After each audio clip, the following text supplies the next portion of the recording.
இன்னைக்கு வீடியோவில் பார்த்தீங்கன்னா வந்து நம்ம தமிழ் சினிமாவில் ரிலீஸ் ஆன ஹாரர் மூவிஸில் பார்த்தீங்கன்னா வந்து 3 படத்துக்கு மேலே ஒரு சில படங்கள் எடுத்திருப்பாங்கல்ல, ட்ரையாலஜி மாதிரி அந்த மாதிரி படங்கள்லாம் அந்த வீடியோவில் பார்க்குறோம். ஃபஸ்ட்டு பார்த்தீங்கன்னா வந்து பேய் படத்தை வந்து பயங்கரமாக ஹாரரோடு எடுத்த ஒரே டேரக்டர் பார்த்தீங்கன்னா வந்து, அதாவது 2 டேரக்டர் இருக்காரு. அதில் ஃபஸ்ட்டு பார்த்தீங்கன்னா வந்து நம்ம ராகவா லாரன்ஸ் மாஸ்டரோட காஞ்சனா சீரிஸ். இதில் பார்த்தீங்கன்னா வந்து முனி அப்படின்னு சொல்லிட்டு ஒரே ஒரு படம் தான் வந்துச்சு. பட் அந்த படத்துக்கு அப்புறம் பார்த்தீங்கன்னா காஞ்சனாவில் மொத்தம் 3 பாட்டு எடுத்தார். இப்போ வந்து 4வது பாட்டு எடுக்க போகிறார் அப்படிங்கிற மாதிரி நியூஸ் போயிட்டு இருக்கு. இதில் வந்து பார்த்தீங்கன்னா நம்ம ஹீரோயின் வந்து பார்த்தீங்கன்னா மிருணால் தாகூர் வந்து நடிக்க போகிறாங்களாம். பயங்கரமாக இருக்க போது பாட்டெலாம் வச்சு. இந்த ஜானர் வந்து இந்த இவர் ஒருத்தர் தான் பார்த்தீங்கன்னா வந்து இன்ட்ரோ பண்ணி விட்டார். ஏன்னா வந்து இந்த மாதிரி ஹாரர் படத்தில் வந்து பார்த்தீங்கன்னா காமெடியை வச்சு நல்லா ஒர்க் அவுட் பண்ணலாம், சென்டிமெண்ட்லாம் வச்சு நல்லா பண்ணலாம் அப்படிங்கிறத வந்து முதல்ல கொண்டு வந்தது பார்த்தீங்கன்னா வந்து நம்ம லாரன்ஸ் மாஸ்டர் தான். நெக்ஸ்ட் வந்து பார்த்தீங்கன்னா நம்ம சுந்தர் சியோட வந்து பார்த்தீங்கன்னா அரண்மனை சீரிஸ். இந்த படத்தில் பார்த்தீங்கன்னா வந்து 4 படம் எடுத்திருக்காரு இப்போ வரைக்கும். 4வது படம் பார்த்தீங்கன்னா இந்த வருஷத்தில், அதாவது 2024 ரிலீஸ் ஆன படங்களில் முதல் 100 கோடி வசூல் செய்யப்பட்ட படம் பார்த்தீங்கன்னா வந்து அரண்மனை 4 தான். பவர் ஆஃப் ஃபேமிலி ஆடியன்ஸ் அப்படின்னு சொல்லணும். அந்த அளவுக்கு வந்து பார்த்தீங்கன்னா எடுத்திருப்பாரு. நெக்ஸ்ட் நம்ம லிஸ்ட்டில் பார்த்தீங்கன்னா வந்து பீட்சா அப்படின்னு சொல்லிட்டு கார்த்திக் சுப்ராஜ் வந்து ஒரு படம் எடுத்திருந்தாரு.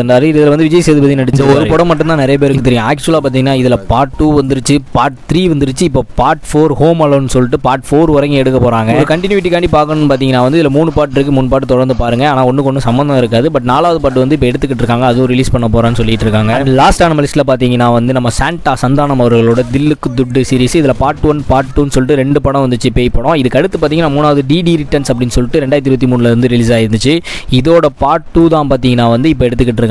ஆக மொத்தம் பார்த்தீங்கன்னா இதில் 3 பார்ட் வந்து இப்போ வரைக்கும் வந்து ரிலீஸ் ஆயிருக்கு. 4வது பார்ட் வந்து பார்த்தீங்கன்னா எடுத்துகிட்டு இருக்காங்க. அதுவும் கூடிய சீக்கிரம் வந்து ரிலீஸ் பண்ணிடுவாங்க. லாஸ்ட்டாக வந்து பார்த்தீங்கன்னா வந்து எனக்கு ஹாரர் ஃபிலிம் வேணும், ஆனால் வந்து இங்கிலீஷ் படத்தில் பார்க்கணும், அந்த மாதிரி இருக்கணும் அப்படின்னு நினச்சிங்கன்னா நீங்கள் இங்கிலீஷ் படம் தான் பார்க்கணும். அதில் 1-2 சீரிஸ் சொல்கிறேன். காஞ்சூரிங் வந்து 3 பார்ட் இருக்குது, அது கண்டிப்பாக பாருங்க. அப்புறம் சினிஸ்டர் அப்படின்னு சொல்லிட்டு 2 பார்ட் இருக்குது, அது ஒரு பேய் படம் தான், பயங்கரமாக இருக்கும். லாஸ்ட்டாக பார்த்தீங்கன்னா எனக்கு ரொம்ப ஃபேவரட்டான படம் ஸ்மைல் அப்படின்னு சொல்லிட்டு ஒரு படம் இருக்குது. இந்த படத்தோட ஸ்டோரி பார்த்தீங்கன்னா வந்து சாகிறதுக்கு முன்னாடி ஒரு ஆளை பார்த்து சிரிக்கிறாங்கன்னு வைங்களேன், அவங்க செத்து போயிடுவாங்க. அவங்க எதனால் சாகுறாங்க அப்படிங்கிறதான் வந்து எடுத்திருப்பாங்க அந்த ஸ்டோரி. வீடியோவில் பார்த்தீங்கன்னா வந்து சைக்கோ த்ரில்லர் வச்சு வீடியோ மேக் பண்ணலான்னு இருக்கேன். என்ன நினைக்கிறீங்க அப்படிங்கிற மறக்காம கமெண்ட்டில் சொல்லிட்டு சப்ஸ்கிரைப் பண்ணிட்டு அந்த பெல் ஐக்கான் கிளிக் பண்ண மறந்துடாதீங்க.